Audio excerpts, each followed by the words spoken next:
കേരളത്തിൽ നിന്ന് ഈ തവണ സർക്കാരിൻ്റെ കീഴിൽ ഹജ്ജിന് പോകാനുള്ള അപേക്ഷയുടെ എണ്ണം വളരെ കൂടിയിരുന്നു. എബൌട്ട് 28,000 28,000 ഇത്തവണ അപേക്ഷകളുണ്ടായിരുന്നു. പക്ഷേ അതിൽ നിന്ന് ഹജ്ജ് 2026 സർക്കാരിൻ്റെ കീഴിൽ പോകാൻ വേണ്ടി തിരഞ്ഞെടുക്കപ്പെട്ടവരുടെ എണ്ണം 13,195 ആണ്. 13,195 പേർ.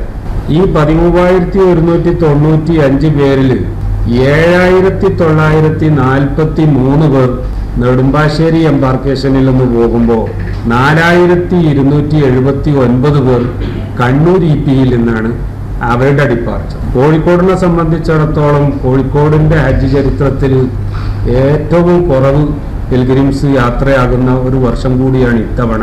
944 എന്നാണ് പാരഗ്രാഫ് 2 945 എന്ന് എഴുതിയിട്ടുണ്ട്. ആ 5 ക്ലറിക്കൽ മിസ്റ്റേക്കാണ്. 944 എന്ന് 944 പേരാണ് കോഴിക്കോട്. അതിൻ്റെ പുറമെ നമ്മുടെ കേരളത്തിൽ നിന്ന് തിരഞ്ഞെടുക്കപ്പെട്ട 28 യാത്രക്കാർ ഇതര സംസ്ഥാനങ്ങളിലെ എംബാർക്കേഷനിൽ നിന്ന് കൂടി പോകുന്നുണ്ട്. അവരെ എല്ലാവരെയും കൂട്ടുമ്പോൾ നമ്മൾ നേരത്തെ പറഞ്ഞ ആ സംഖ്യ എത്തും. പിന്നെ മറ്റ് സംസ്ഥാനങ്ങളിൽ നിന്ന് ഹാജിമാർ നമ്മുടെ കേരളത്തിൽ നിന്നുള്ള എംബാർക്കേഷനുകളിലൂടെ യാത്ര പോകാൻ വേണ്ടി തിരഞ്ഞെടുത്തിട്ടുണ്ട്. ഒരുപക്ഷെ നമുക്ക് തന്നെ അത്ഭുതം തോന്നും. ലക്ഷദ്വീപിൻ്റെ കാര്യമോ കർണാടക, തമിഴ്നാട്, പോണ്ടിച്ചേരിയുടെ കാര്യം മാത്രമല്ല ഞാൻ പറയും.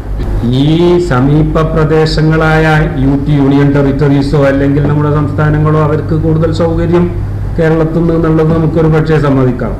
എന്നാൽ അതിൻ്റെ പുറമെ UP, മഹാരാഷ്ട്ര, തെലുങ്കാന തുടങ്ങിയ സംസ്ഥാനങ്ങളിൽ നിന്ന് അടക്കം നമ്മുടെ ഈ കേരളത്തിലെ 3 എംബാർക്കേഷനുകളിലൂടെ പോകുന്ന യാത്രക്കാരും കൂടിയുണ്ട് എന്ന് സാന്ദർഭികമായി ഉണർത്തുകയാണ്.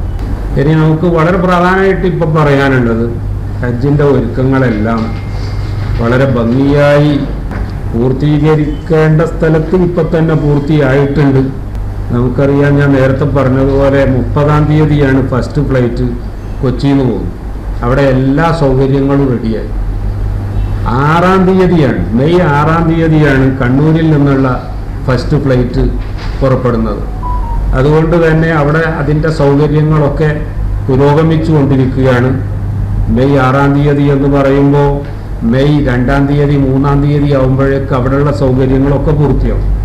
എന്നാൽ കോഴിക്കോട് നിന്ന് നേരത്തെ നമ്മൾ കണ്ടതുപോലെ 944 പേരാണുള്ളത്. നമ്മുടെ ക്യാമ്പ് കോഴിക്കോട് നമുക്ക് നേരത്തെ ഞാൻ പറഞ്ഞതുപോലെ വളരെ കുറഞ്ഞ ദിവസമേ ആവശ്യമുള്ളൂ. അതുകൊണ്ട് 14-ാം തീയതി മുതൽ 17-ാം തീയതി വരെയാണ്. അതുകൊണ്ട് തന്നെ അവിടെ ക്യാമ്പ് ആരംഭിക്കുന്നത് 13-ാം തീയതിയാണ്. സമയം ഇഷ്ടം പോലെ ഉണ്ട്. അവിടെ പിന്നെ ഹജ്ജ് ഹൗസും മറ്റ് അനുബന്ധ സൗകര്യങ്ങളും ഒക്കെ പെർമനൻ്റ് ആയിട്ട് തന്നെ ഉള്ളത് കൊണ്ട് അവിടെ മറ്റു കൂടുതൽ കാര്യങ്ങളൊന്നും ചെയ്യേണ്ട ആവശ്യമില്ല. ഇത്തവണ ഷോർട്ട് ഹജ്ജ് എന്ന് പറയുന്ന ഒരു സംവിധാനവും കൂടി ഉണ്ടെന്ന് നേരത്തെ തന്നെ നിങ്ങളോട് പറഞ്ഞതും, അതായത് മുമ്പ് നമ്മൾ നടത്തിയ പത്രസമ്മേളനത്തിൽ പറഞ്ഞതും നിങ്ങൾ മനസ്സിലാക്കിയതും നിങ്ങളൊക്കെ റിപ്പോർട്ട് ചെയ്തതുമാണ്. ഞങ്ങൾ പറയുന്നതിനേക്കാൾ കൂടുതൽ നിങ്ങൾ ഇടയ്ക്കിടയ്ക്ക് ഇത്തരം റിപ്പോർട്ടുകൾ കൊടുക്കുമ്പോൾ ജനങ്ങളത് മനസ്സിലാക്കുന്നുണ്ട്. അങ്ങനെ ഉണ്ടാകുന്ന പല സംശയങ്ങളും അവർ ഞങ്ങളോട് വിളിച്ച് ചോദിക്കാറുണ്ട്.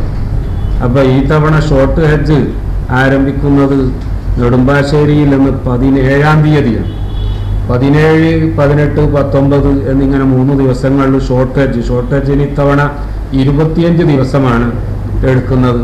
സാധാരണ നോർമൽ ഹജ്ജ് 40 to 45, 40-45 ദിവസങ്ങൾ എടുക്കുന്നത്. അപ്പൊ ഇതിനു വേണ്ടി എല്ലാ സൗകര്യങ്ങളും എല്ലാ സ്ഥലത്തും തയ്യാറായി. It's diamond time now.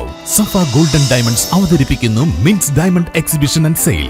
സഫയുടെ സ്വന്തം മാനുഫാക്ചറിംഗ് യൂണിറ്റിൽ നിർമ്മിക്കുന്ന ബഡ്ജറ്റിലൊതുങ്ങിയ ഡിഫറന്റ് ലൈറ്റ് വെയ്റ്റ് ഡയമണ്ട് ആഭരണങ്ങളുടെ ഏറ്റവും വലിയ കളക്ഷൻ. ഡയമണ്ട് കാരറ്റ് വാല്യൂവിലും നേടൂ 10,000 രൂപയുടെ ഡിസ്കൗണ്ട്. നിങ്ങളുടെ പഴയ സ്വർണ്ണാഭരണങ്ങൾ പുതിയ ഡയമണ്ട് ആഭരണങ്ങളാക്കി മാറ്റുമ്പോൾ ഗ്രാമിന് 200 രൂപ അധികം നൽകുന്നു. ഓരോ ഡയമണ്ട് ക്യാഷ് പർച്ചേസിനും ലഭിക്കുന്നു സൗജന്യ സ്വർണ്ണ നാണയം. നിങ്ങളുടെ അടുത്തുള്ള സഫ ഷോറൂമുകളിൽ ഈ ഓഫറുകൾ ലഭ്യമാണ്. ഇന്ന് തന്നെ സന്ദർശിക്കൂ. Safa golden diamonds, different by designs.